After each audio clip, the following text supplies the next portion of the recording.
Bonjour mes sœurs, aujourd'hui je vais vous donner mon témoignage sur le jour où j'ai été baptisée dans le Saint-Esprit.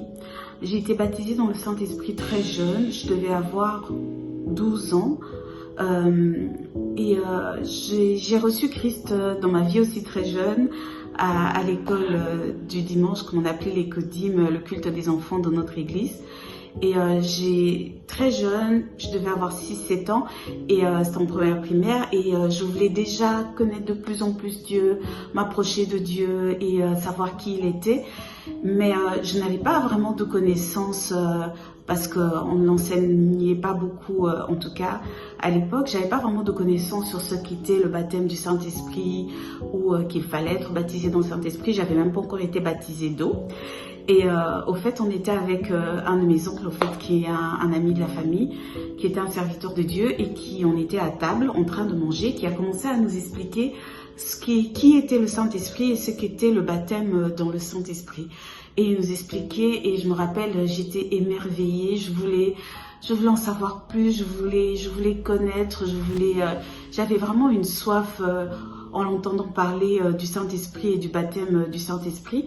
Et à la fin du repas, il nous a juste dit, j'étais avec mes deux sœurs, il nous a dit, est-ce que vous voulez être baptisés dans le Saint-Esprit? Et puis on a dit oui, très naïvement, avec une foi d'enfant, sans connaissance théologique, sans plus que ça, juste la soif de connaître Dieu et la foi de dire si Dieu le dit, on y va.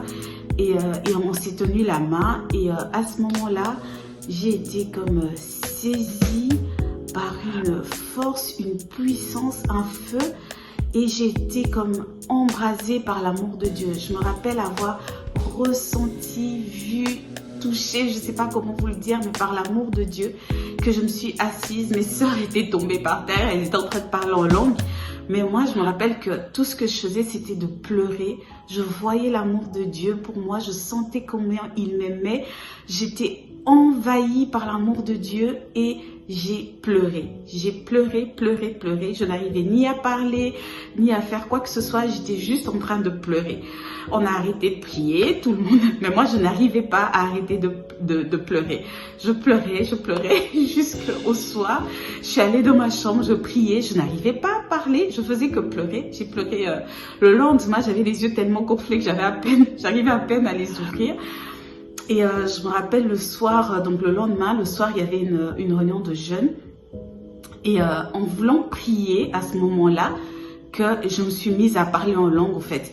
Donc, que j'arrivais pas à retenir ce flot qui bouillit, qui sortait comme ça et je priais et là encore la gloire de Dieu.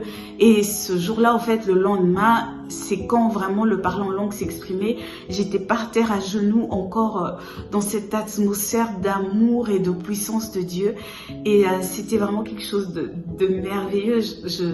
Je me rappelle encore et c'est quelque chose qui a vraiment changé ma vie.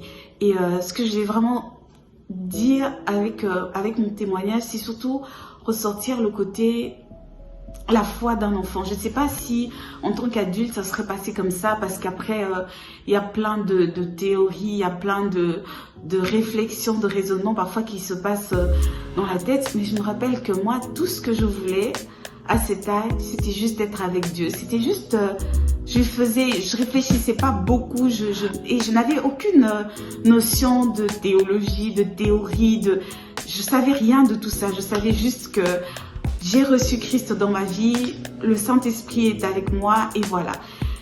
Et c'est ce qui s'est passé. J'ai même été baptisée d'eau après le baptême dans le Saint-Esprit. Et voilà, c'était juste ça.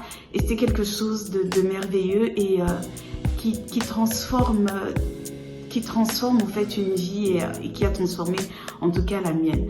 Je vous souhaite vraiment de vivre ce moment pour celles qui n'ont pas encore vécu. Et je crois que ce moment est particulier selon ce que Dieu apporte et fait dans une vie chacune et chacun individuellement. Voilà, que Dieu vous bénisse et que Dieu vous bénisse.